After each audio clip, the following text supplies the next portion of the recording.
Guys, this game is something special. I had no idea that something like this was even available to us such early on in this generation. And I'm both sad and frustrated that I'm only just now discovering the true joys of this game, the original The Darkness. Now, I played The Darkness 2 when it was new, and I think I even reviewed the game for you guys on the channel, but I'll leave a card up if I did. And I liked it. I thought it was a pretty solid game overall. I do remember hearing, though, from fans back then that they were very disappointed with it and just thought the game was a sour stain on the original. And I just didn't understand why. So when I first started playing the original The Darkness here, it took not even 2 hours into me playing it to finally understand what all these people were saying and where they were coming from. Because if this game didn't share the Darkness title, you'd probably have no idea if it was even related to its 2012 sequel. So why is The Darkness so incredible? Well, it really comes down to this game being one of the most forward-looking next-generation titles I played from this era so far. It's an experience that is right up there with the greats like BioShock and Condemned. In fact, this game even predates the original BioShock by a few months, so it's just incredibly impressive and creatively inspiring in so many ways. I loved my time with The Darkness, so much so that up to this point, when you consider all of the games released for the 7th generation from 2005 to mid 2007, it easily earns its spot in the top 5 of my favorite games so far then.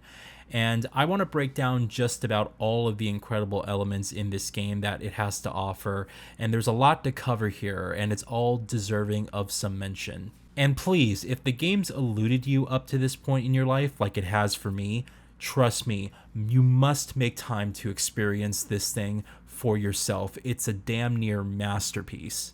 So let's first touch on the graphics. Normally I like to talk about the story and the gameplay first, but I want to save that part for last because graphically we have here an incredibly ambitious yet technical marvel for the generation. We're watching right now the game being played on Xbox Series X via backwards compatibility. The Series X is not enhancing the visuals or frame rate in any meaningful way, so this is the standard Xbox 360 setup of the game running at 720p and 30 frames per second. Yet what Starbreeze has accomplished here using this hardware is just nothing short of astonishing. We have here just about every cinematic effect in full use to deliver a game that looks suitably filmic, near CGI-like at times, and just overall extremely dynamic in motion.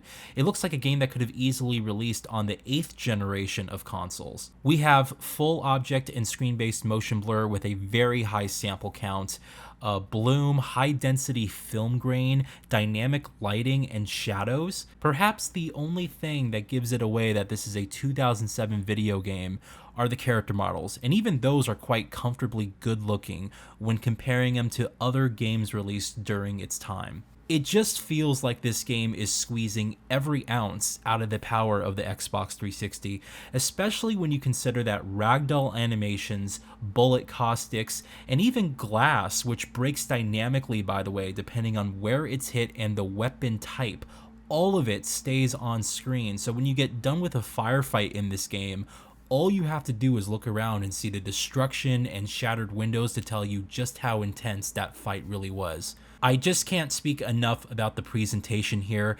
The texture quality as well, it remains consistent in high res throughout, and even things at a distance just look fantastic. You just can't complain about anything regarding the game visuals, and this game may just have been the most impressive third-party technical release for the 360 and PS3 to have come out thus far. Let's move on to audio, and things here get even more impressive. There are differences in sound that play dynamically and blend seamlessly into one another when you're fighting in enclosed spaces, back alleyways, or just outdoors. You can actually hear the echoing of bullets as the sound travels in tight spaces and bounces off the walls.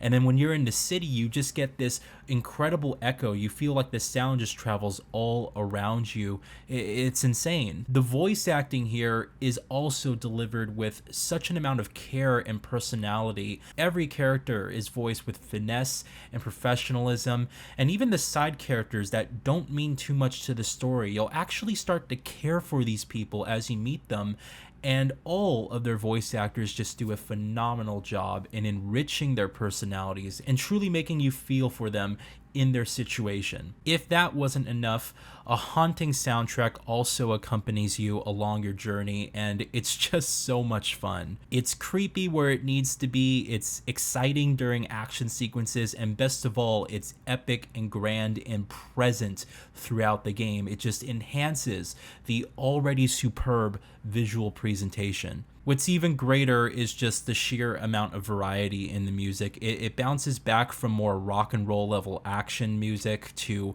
sort of epic grand scale melodies, and then back to softer, more melodic tones. I love it. It's everything that it needs to be and more. It's just interesting to listen to both in and outside the game, and you just have to experience this, guys. Alright guys, you know what time it is. Let's take a look at the Darkness box art for Xbox 360. Everything here just looks fantastic. I like the art, I like the logo, it looks creepy, it looks really cool, just fantastic. There's a look at the spine there. I don't know if my box art is a bit, suntan there, but the 360 logo on the spine is kind of blue, so this copy might have been in the sun for too long. It might have faded out the colors, but there's a look at the back and a couple of cool screenshots and information about the story. And then if we open it up here, I have a full, nice, clean copy here with the game on disc, which is just beautiful. And in addition to that, I also have a very nice manual, and the manual is pretty good. It's black and white, so you don't get a full color manual with this one, but we do have a decent size here. It's just under 30 pages. We have all this information about background characters, controls, the game screen to different options, all the weapons and the enemies and the little monsters and demons and stuff, multiplayer as well. I mean, it's just everything that you want to know. There's the credits. So all the information is present there. And we have a cool ad for the comic books. And then on the back, a very awesome ad for the original BioShock. As I said, this game predates it by a couple of months. So yeah, just a really cool cover, a really cool box, and all that stuff is included in. Looks very good. Alright, now we need to talk about the gameplay of The Darkness, and it's just about as forward-thinking as one could want for a game of this type. On the surface, you may think that this is a straightforward, action-focused first-person shooter where you travel from level to level and just shoot anything that moves. But there's just so much more here that this game offers. This game is actually a hybrid of many genres and takes inspirations from games such as Deus Ex. For the sake of comparisons, if you don't mind me sort of comparing this game to a title that would have been released 4 years later, this game actually shares a lot in common with the third Deus Ex game, Human Revolution. It feels almost like a game that was inspired from those concepts, and that means that you have a hub world to sort of walk around and explore in, and you can talk to people, you can engage in conversations, you can get the scoop on the world, details about your missions, or even new missions entirely, acting as side content this way. These hubs feature multiple interiors as well, so it allows you to really explore the streets and the building in meaningful ways. If you decide to skip out on the side content, you will miss a significant chunk of character development and world building, and it's all truly meaningful stuff. All of it is built with a certain care and attention to detail that just feels so deliberate, it might as well just be part of the main story anyway. I just couldn't believe what I was playing. Now, mind you, I had no preconceived notion of the first Darkness whatsoever going into it, so I was only coming from playing the Darkness 2 and having a hard disagreement with fans over that game. I thought it was pretty solid all around. But when I started playing this one, it just felt completely like a completely different game. Like in no way tied to its sequel whatsoever in terms of gameplay or visual styling. And, now I know why people were up in arms about this game's sequel, because The Darkness is such a forward-looking project that there's simply very little that is similar to it out on the market back when it was released. It just feels so unique. Now, before we end here, I do want to touch on the plot. This is a roller coaster of a tragedy wrapped in a blanket of mystery, horror, and grief. And that's not me describing my feelings on the plot, by the way. That's the emotional journey that this plot entails. It's a beautiful story, and I don't want to speak too much about it because it actually really surprised me. I felt emotionally connected to Johnny, the main character, and this journey that he was on, about just wanting to give up, being angry at the world and everything. There's such a surreal tone to all of this, and it's terrible, some of the events that unfold, but it plays like a Shakespearean noir, but almost as if it was directed by Scorsese. It's beautiful, it's horrific, and by the time it ends, you'll just breathe out in a sigh of relief and amazement, thinking back on everything you just experienced, and it'll stick with you well after you completed the game. You need to experience this for yourself. Again, I don't want to get into too many details about the plot because something like this is best experienced just going into it, not really knowing what to expect. And you're going to get a story that is going to challenge you emotionally, but also excite you and really just connect you with the characters within its narrative. It's amazing. Guys, I can sum up everything, but the bottom line is, please play this game if you have not. I think the worst offense about this title is that it's not available everywhere.